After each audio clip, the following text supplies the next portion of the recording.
Le dernier Conseil des ministres a pris des décisions importantes concernant la régulation du transport en commun par des particuliers.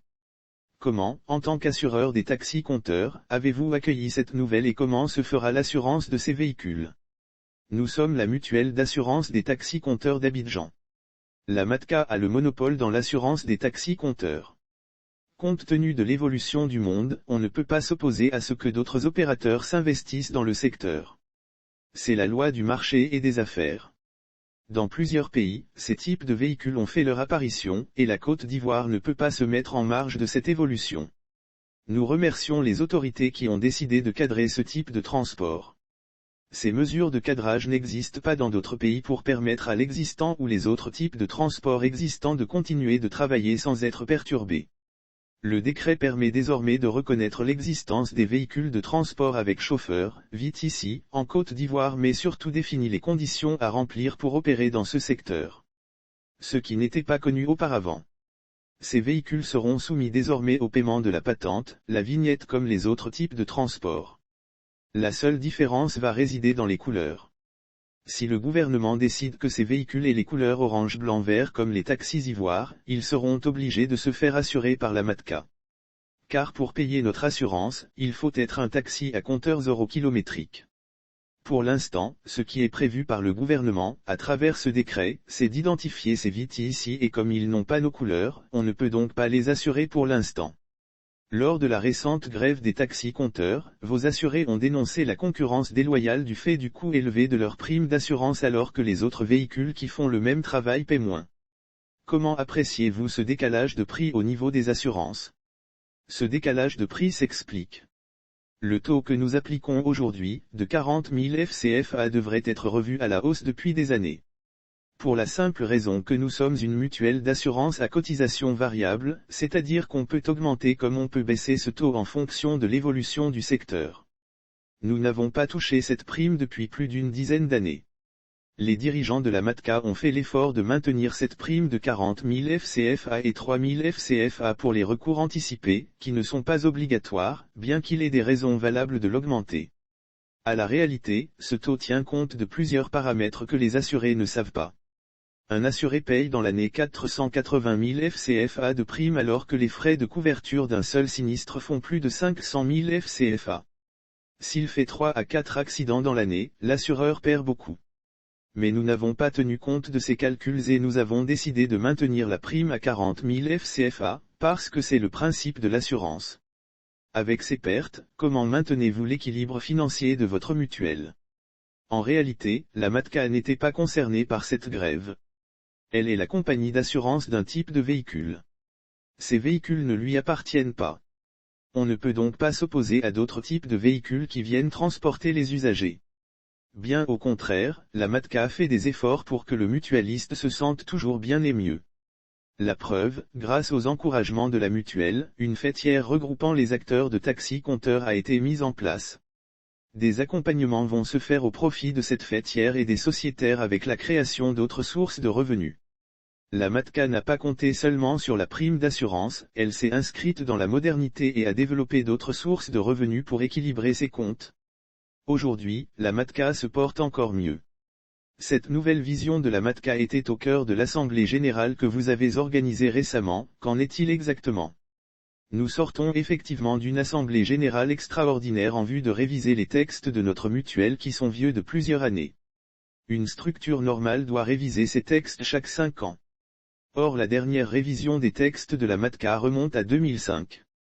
Il nous fallait corriger ces impairs, réajuster nos textes pour être en harmonie avec l'évolution actuelle du monde. Nous avons élagué les parties conflictuelles des statuts de la mutuelle pour permettre aux mutualistes de se sentir mieux à travers de nouvelles dispositions qui sont prises pour renforcer la stabilité de l'institution. On parle de plus en plus de digitalisation, comment faites-vous pour vous rapprocher de vos sociétaires? Nous nous sommes inscrits dans la digitalisation depuis très longtemps. Nous étions pratiquement les premiers à pratiquer les paiements électroniques des primes. Tous nos services sont numérisés, dématérialisés. On a également lancé la décentralisation de la MATCA qui existe depuis 32 ans et qui a connu des hauts et des bas. L'équipe actuelle a tiré les leçons des années de crise que la mutuelle a connues pour aboutir à la stabilité qu'elle connaît de 2009 à ce jour et qui lui permet de passer d'une zone rouge à une zone totalement verte avec d'énormes progrès.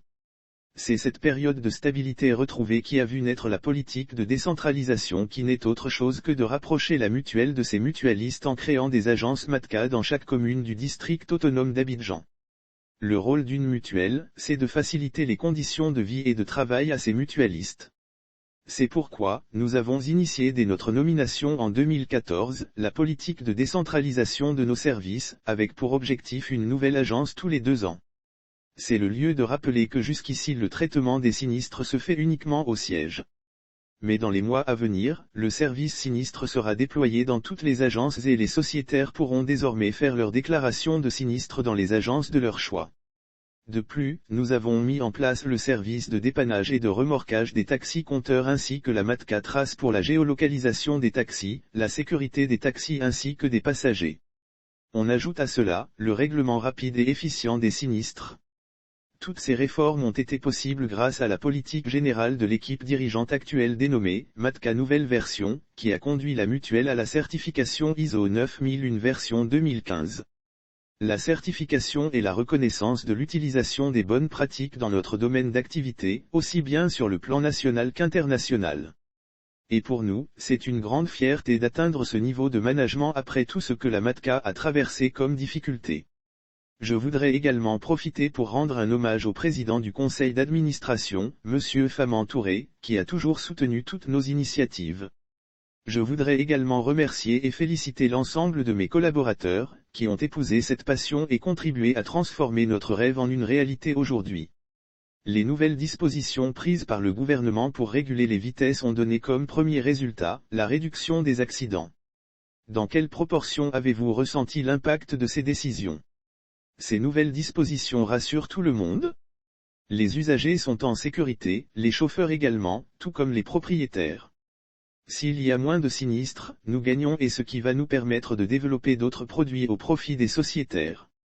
On ne peut pas développer ce secteur avec un parc auto des taxis compteurs vieillissants. Effectivement, le parc auto est très vieillissant et cela nous préoccupe énormément même si nos statuts ne nous permettent pas de procéder directement au renouvellement en tant que compagnie d'assurance. Pour ce faire, nous avons proposé et suscité des actions, notamment au niveau des pouvoirs publics, tels que le projet Taxis Ivoire initié par l'État de Côte d'Ivoire et piloté par le Fonds de développement des transports routiers. Nous continuons d'encourager des initiatives privées dans ce sens et nous pouvons parfois servir de caution morale pour certaines structures fiables qui ambitionnent le renouvellement du parc auto. C'est ainsi que nous avons encouragé l'organisation de la corporation du taxi compteur par la création d'une fédération des structures de propriétaires afin d'avoir un interlocuteur crédible.